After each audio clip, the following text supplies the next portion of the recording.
Hi అండి. గుడ్డు బజ్జీ చేసేటప్పుడు ఎప్పుడైనా సరే ఈ టిప్స్ ఫాలో అవ్వండి. లేదంటే చేతులన్నీ కాల్చుకోవాల్సొస్తది.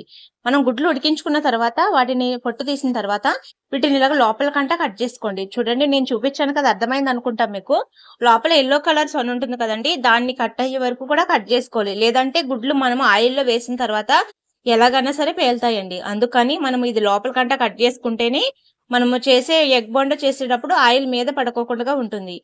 ఈ పిండి కూడా మనకి మరీ టైట్‌గా ఉండకూడదండి. చూడండి వీడియోలో చూపించిన అంత లూజ్‌గా ఉంటేనే మనకి ఎగ్ బోండాలు మనకి తినేటప్పుడు సాఫ్ట్‌గా ఉంటాయండి. లేదంటే చాలా గట్టిగా వచ్చేస్తాయి. శనగపిండి కూడా మీరు తీసుకునేది మంచి క్వాలిటీనే తీసుకోవాలి. అలాగైతేనే మనకి ఎగ్ బోండా టేస్ట్ కూడా చాలా బావుంటుంది. చూడడానికి కూడా బావుంటుందండి. శనగపిండి మనకి మంచి క్వాలిటీది కాలేదనుకో, మనం ఇవి ఆయిల్‌లో వేయగానే ఎక్కువ కలరొచ్చేస్తాయి.